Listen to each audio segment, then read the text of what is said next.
Assalamu alaikum. Nazarыңызда Десин ТВ YouTube каналы. Сіздер менен мен блогер Бакыт Сулайман. Достор, бүгүн биз Баткендин Көктерек деген айылында турабыз.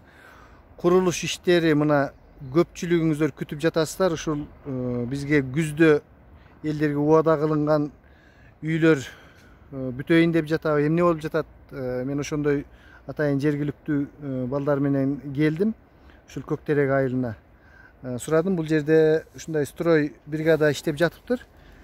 Материалдар жок дейт. Эгер могу материалдардын эми таап бүтүшүптүр. Азыр фундаменттери коюлуптур. Эгер материал болсо эле биз тез эле бүтүрөбүз деп жигиттер аябай эле даяр турушуптур. Бирок ушул фундаменттен башка материалдар азырынча келе элек экен да. Мына азыр мен ошол фундаменттерди көрсөтөмүн. Достор, мынакей биз азыр ушул Көктеректеги жүрүп жаткан иштер менен таанышып жатабыз.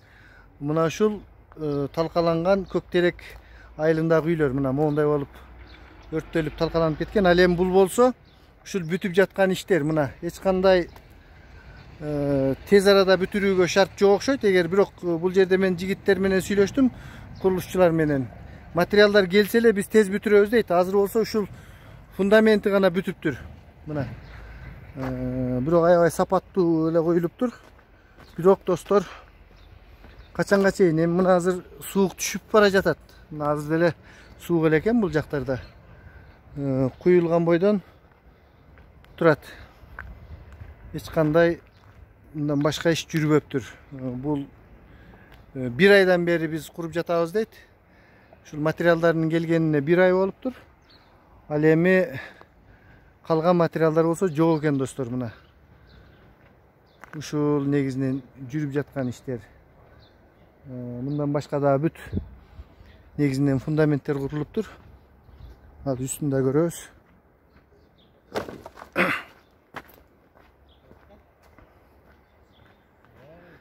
Канча үйгө фундамент куйдуңар жигиттер?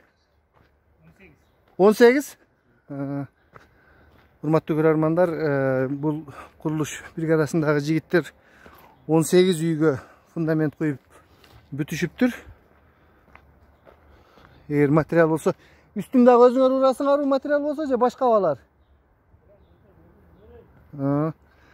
Материал болсо баарын кылабыз дейт. Материал гана жок экен. Мына бүгүн 7 августтагы ушул Көктерек айылында бүткөрүлгөн иштер, достор. Мына ушулар. Башка эч нерсе азырынча жок. Тажиктерди өзүңүздөр көрдүңүздөр, алар качан эле үйлөрүнө киргизип коюшуптур адамдарын.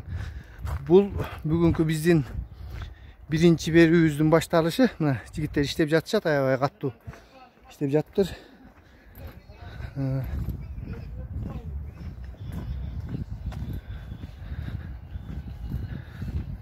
Азамат жигиттер ушинтип иштеп жатышат, бирок тилекке каршы материалдарыбыз жок, башка нерселер жок. Баягы эле жоопкерсиздик бул жерде дагы. Биз ушуну менен Көктерек айылындагы берүүбүздү аяктайбыз. Анан дагы башка Головной жака баралы десек, Головнойдо аскерлер турат, ал жака киргизишпейт деди, бирок аракет кылып көрөбүз. Мына жигиттер иштеп жатышат, аябай оор опалубкалар экен. Азыркы кезде современный мындан башкачарактар деле болчу эле, бирок булар баягы эски метод менен эле иштеп жатыптыр. Мына карагылачы, ушундай сонун жерлерди бузушуп, ушинтип 18 үйгө фундамент куйдук деп айтышты жигиттер. Кийинки берүүдөн көрүшкөнгө чейин. Урматтуу көрөрмандар, мен азыр Көктерек айылынын тургундарын убактылуу жайгаштырган ушул лагерде турамын. Бул үйдүн ичин көрсөтө турган адамдар барбы? Бар. Кандай шарт бар экен? Мына ушундай канча үй бүлө бар аксакал азыр бул жерде? 13 үй бүлө бар экен ушул жерде. Көрсөтүп коесузбу үйдүн ичи кандай? Кээ бирлер мындай бияка келбей өзүнүн туугандарыныкына кеткендер да болдубу же баары ушул жерде? Келет, барып энди булар иштекеси жок да. Келер жака төшөк бөшөктөр кандай болот? Жок да, ошо туугандарыкка барат. Бияктага алып келип. Азыр суук болуп атабы кандай? Энди түнгүсү суук болуп атат. Күндүзү жылуу болуп атат. Кана кайсыл үйдү бир көрсөтүңүз, көрөлүчү. Апанын үйүн көрөлүчү, кандай шарт болду экен. Men azыр ошол көктеректи тартып келдим. Эми фундаменттин арагы бүтүшүптүр. Жакшысызбы апа? Ден соолуктарыңыз жакшыбы? Кандай шарт бар экен көрүп коелучу. Ассаламу алейкумдер. Мына урматтуу көрөрмандар, ушул аябай эми төшөктөн башка нерселерден аябай кыйналып жатыпсыздар да. Төшөгөн бар. Ушундай шартта эми бийликтегилер эмне деп убада берип жатышат? Бийликтегилер 1 айда бүткөт деген, 2 айда бүтөт деди. Мына 3 ай, 4-нчы ай болуп атат. Фундаменттер бүткөн, үй жогалы. Күн суутуп атат, саар кеч муздап атабыз. Мен азыр барып ошол сиздердин айлыгыңыздарды тартып келдим. Фундаменттин эми бүтүшүптүр, материал жок дейт. Материал болсо эле бүтүрөбүз дейт. Анан эми өтө аз калды. Мына суук түшөт азыр бул жерде. Моундай мына жаш балдар менен мындай бул жер эч кандай пол жок. Ушундай жерде ушундай шартта суу маселеси кандай болот атат бул жер? Суу кыйнап атат бизде. Суу кыйнап атат экен, Балдар көчөдөн барып айылдын ичинен алып келишет. Медициналык жактан тейлөө кандай болуп жатат? Медициналар жакшы болду, карады бизди көп. Ошо келгенибизден бери азыр алхамдулилла элдери жакшы. Эми баягы башында жардамдар жакшы болуп атты эле. Азыр кандай болуп атат? Азыр жок, жардам жок. Жардам келип бүттү окшойт. Жардам келип бүттү окшойт. Жардам жок. Келип койду. Муну менден эме кылып коңуз апа. Рахмат, Алла разы болсун. Берген хайрын шыксаңарды Алла таала кабыл кылсын. Ушул апа эми Кудайдан ушу тилеп турабыз биз деле ушул силерди ойлоп, кандай эмне болуп атат экен деп. Мен өзүм эле жеке Десин ТВ деген YouTube канал, ушул атайын телевизорго көрөсүң азыр менин сөздөрүм. Телевизор эмес, YouTube канал да. Ушинтип чыгабыз да, эми элдер баягы ыйлабаган балага эмчек жок дегенде айтпасак эчтеке болбойт. Ошон үчүн эл мына сентябрда бүтөбүз, күздө бүтөбүз дедилер да. Ошого мен дагы атайын өзүм демилге көтөрүп келдим. Мына немеге чейин ушул ай ичи бүтпөсө август ичи.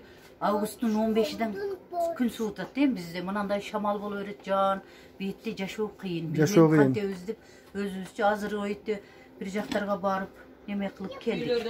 Үйлөрдү караштырсак, адам жашабаган үй бир агылдай үйлөр экен, олорду кантип жашайбыз биз? Балдардын окуу мектеби кандай болот экен эми? Биз дагы ойлонуп атабыз да, мунан биз ортобозго барып окуп келебилер же кантеттер? Бул жерде жамгыр жай турган болсо жашоого мүмкүнчүлүк жок бул жерде. Мына 15-нен кийин жашоо бой калат. Үйлөр даяр эле келинген, фундаменттер куюлду, не себептен бүтпөй атат?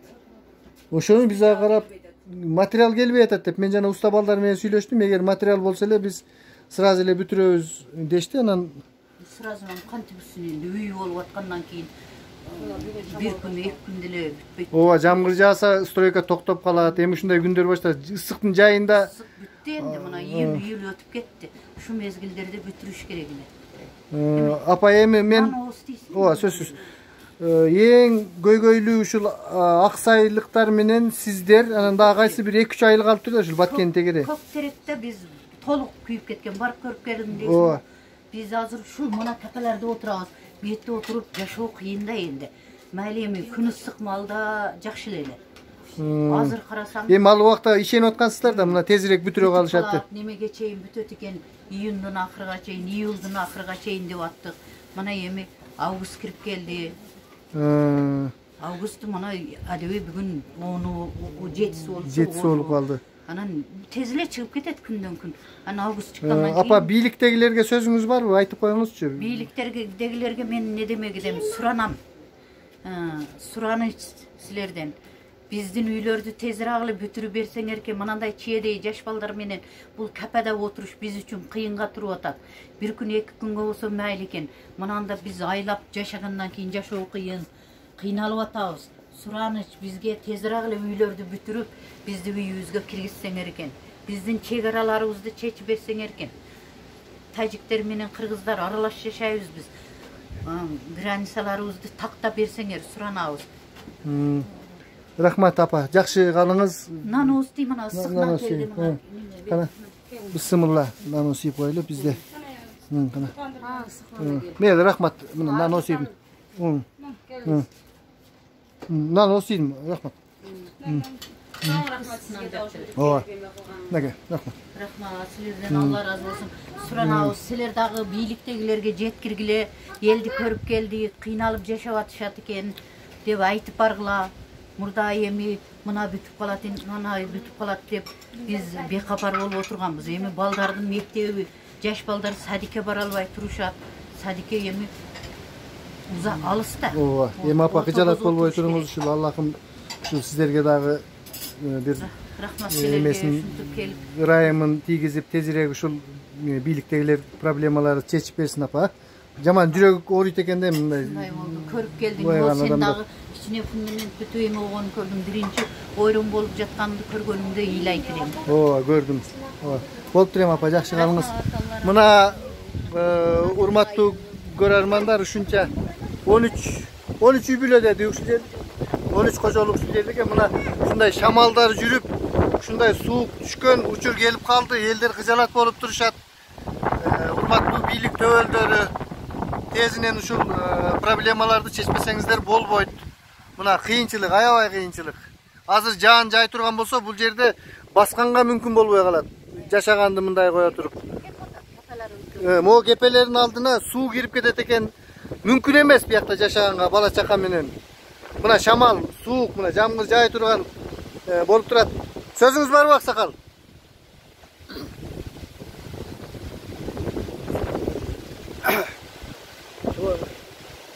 Bizim mına fundamentimiz bitti. Bundan keyinki saykalarını turguzup tezirap yardım berişte yardımımızları sırayız. Mına gün olsa su bala çakaga mümkünçülük olmayatı. Kıyınçılık eken da. Kıyınçılık. Meylem uşul үнүңүздөрдү мен жеткизгенге аракет кыламын, бир жыйынтыгы чыгаттыр эми. Жакшы калыңыздар, Кудайым силерге күч кубат берсин. Ору сыркоодон сырт аман эсен болуңуздар. Мына элдер ушинтип турушат. Жапаровка. Сүйлөп бериңиз. Жапаровка жеткизген, Жапаров үйдү тезирээк баштап 3 ай болду бүткөнү. 4-нчү ай кетип отуруп, манал куюлду деди. Азыр көрүп айтты, куюлду элек деди. Куюлган манал. Жок, куюлуптур, мен көрдүм. Бүгүн да куюлуп атыптыр. Куюлуп, үстүгө манал куюлган. Ошол 3 ай болду, бүтүрсүн акыры. Сууктан мана өзүң алгалы көрүп турат. Жапарга неме. Шону бүтүрсүн, биз шону гана сураган. Жапарда башкасына ишенич жок. Жапар. Макул аксакал, Кудай күч кубат берсин баарыңыздарга. Жакшы калыңыздар.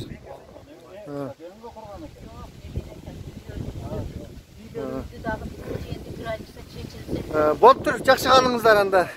Болуптур, макул, жакшы калыңыз. Ооба. Болуптур, жакшы калыңыздар. Ооба. Ооба, макул эми, болуптур, кыжалат болбоңуздар.